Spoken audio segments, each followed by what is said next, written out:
and welcome to How Not to Screw Up Your Kids, the bucket emptying episodes. I'm your host, Dr. Mary Han, psychologist, parenting expert, and today we're going to talk about a hack. And this is one of my absolute, quite genuine go-to hacks, which is morning routines. So if you've been in my world for a while, you will know that I am a huge, huge fan of morning routines. I think they absolutely set our intentions and set our day. And I created my very own morning routine called Shine. Shameless plug for my planner. You don't have to use the Shine planner. It is available on my website, and it was specifically designed around the morning routine I'm going to go through with you. If you don't want to use the Shine planner, then use a notebook. Yes, a How Not to Screw Up Your Kids, available on Amazon. And shameless Mary Han, shameless plugs for products. But let me talk about, I'll stop being silly for a minute and let's just talk about why morning routines. Forget whether you use my Shine planner, forget whether you use my Shine routine, forget whether you use one of my notebooks.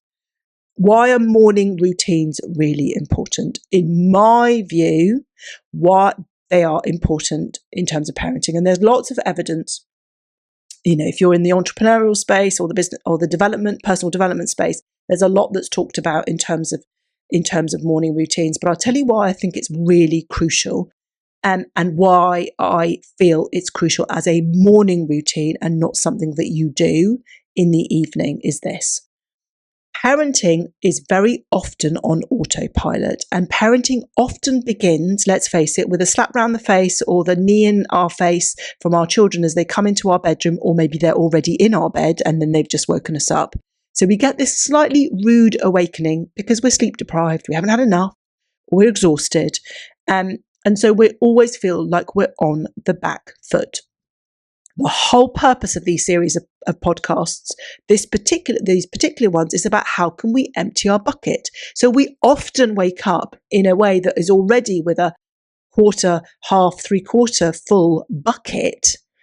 And the whole point behind a morning routine is to be intentional and to be conscious and for us to take control of how our day begins. And our day begins in the morning. If you choose to try, and I really hope you choose to try the Shine routine, the Shine morning routine. It literally is designed to be done within 30 minutes. You can obviously reduce it down if you need to, but my personal view is that 30 minutes will give you the true benefits that I think that it can really provide. And I know that it can have such a profound impact.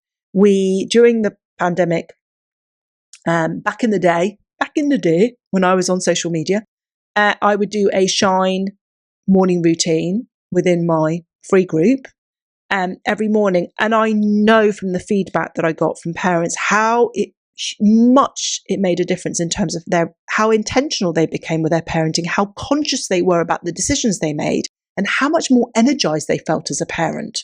Now, I understand that you might be saying, well, that's all well and good, Mary Han. That was in the pandemic when we were all at home. And we could do these things, and now I'm juggling multiple things. When do you expect me to have the time? If you want my honest answer, make the time. And I say this genuinely with love. Anything that's worth doing is, anything that is important and worth doing requires your full and undivided attention, and for you to be intentional by creating space in your diary for it. If you knew for certain that doing something would make parenting feel easier, would help you feel more energized, less tired, more present when you need it to be, you're going to do it.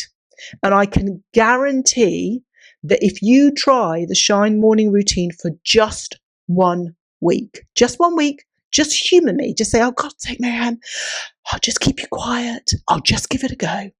I can guarantee you that you will notice some monumental differences. And the things that you might notice might be the things that you just do on autopilot in terms of your children that are actually things that light them up and make them feel incredible, and certain things that you're doing routinely where you're saying yes to people all the time and then wondering why you're feeling overwhelmed. So, lecture over. Let's talk about what the Shine routine looks like. And Shine is basically 5 simple practices, each of which can take no more than 5 minutes. Actually, you could do it in 25 minutes. Yep. And the idea is you've got Shine. So you've got silence, hydration, intention, note-taking, and exercise. 5 things. In fact, I think you could do it in less than 25 minutes, probably 20. But the idea, now let me talk to you about each one and what those are. So silence is a period of time where you are just in silence. Now, some of you will be going, oh my God, Mary-Han, you talk about meditation. I can't quiet my busy mind. Why? I've tried it loads of time, Mary-Han. Don't even try and go there. Just try looking at it from a different perspective. Frame it differently and simply say that you are going to gift to yourself 5 minutes of stillness, of staring out of a window, enjoying a hot brew, a cold glass of water, whatever it might be, but you're just going to be for 5 minutes. And if you find 5 minutes intolerable, a minute. Start with 1 minute. You can do a minute, 60 seconds. Put a timer on, just sit, just be, just look. I'm not asking you to change your breathing. I'm not asking you to stop the internal chatter. I'm just asking you not to be distracted, not to check your phone, not to get on your to-do list, not to be busying yourself. If your brain gets busy, your brain gets busy. Don't worry about it. I'm not asking you to change your thoughts, move them away, be present in your breath, notice your breath, nothing. Just simply be. Start with a minute and build up as the week goes. Yeah? So you're promising me that you're going to do it for 7 days. Do a minute the first day. Do a minute and a half the next day. Do 2 minutes on the third day. Yeah? Then move up to 3, 4, 5. Okay, so S is for silence. H is for hydration, and it isn't something that you need to sit and do for 5 minutes. You don't need to sit and hydrate yourself for 5 minutes. But it's simply about making sure that you are active and you are conscious about drinking enough water. Yeah?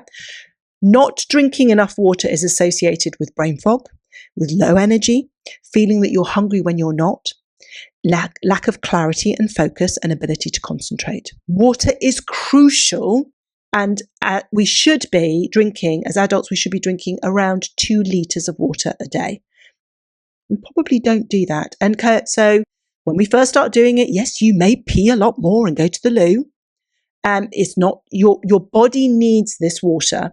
And so if you're someone who finds it difficult, and you've tried this before and you're finding it difficult, one of the sort of things that we know from psychology is that a great way of trying to create a new habit, and your new habit is about hydrating regularly and drinking plenty of water, is that what we do is we bootstrap it. So if you're someone like me who likes to have a hot tea, herbal tea, this is chamomile, or coffee, or whatever it might be, you just simply say to yourself, before I drink my tea, as I'm putting the kettle on, or putting the coffee machine on, or whatever it is that you do for the drink that you have, I will drink a glass of water. So I'm bootstrapping it. My drink, before I have that, I will have a glass of water. You can do it that way. Or you simply buy a water bottle that is of a certain volume, so maybe 500 ml, and you know you need to drink 4 during the day. So you just simply work out, I need to drink my first one by this time, the second one by this time, the third, the fourth. So that's the way you do it. So silence, hydration. Intention and note-taking go together, and I would do the note-taking first. So note-taking is writing in a journal or a notebook. Yeah, so you're writing, and you're doing a reflective piece about the day before. So you are reflecting on what happened the day before. And if you're not used to journaling in any way, or any sort of form of reflective practice, it's not about chronicling your day. It's simply about reflecting on how certain things made you feel, how you reacted in certain days. May well be related to how your bucket is. If you might find it simpler to start off with simply just putting what went in your bucket and what you used to empty it. The reason why that's such an important component is it allows us to spot trends, patterns with our behaviour that we then address. So we're doing the silence, hydration, we're doing the note-taking, and from our note-taking, we will then have an intention. And the intention is like a overarching theme for the day. It's like a chapter heading. It's simply saying, now I've done a bit of a reflective piece. I've noticed that actually I'm really tired. And that seems to be a bit of a recurring theme. So your intention may well be to be mindful and to be careful with yourself, and that you are going to sleep, that you are going to prioritize sleep that particular day. So that could be your intention. It could be your intention maybe to have a difficult conversation. It could be your intention is actually you've not been out very much. It could be your intention that you've noticed that actually you're having a bit of a power play with one of your children and you need to reconnect with them. So it's really looking at what that intention would be. It's not your to-do list. Your to-do list can come separately. It's simply what comes out. So we've got silence, hydration, intention, note-taking, and E is exercise. Some form of exercise. It might be stretching, it might be yoga, it might be a walk, it might be a run, it might be a cycle, it might be bouncing on a trampoline. Yeah, it's just looking at having something that gets you active because that engages us. It makes us feel vibrant. It makes us feel energized. It makes us feel focused and alert. But it's just listening to our bodies and doing what our body asks us to do. So that's the morning routine. I'm asking you to trial it for 7 days. And I want you, genuinely, I want you to email me in.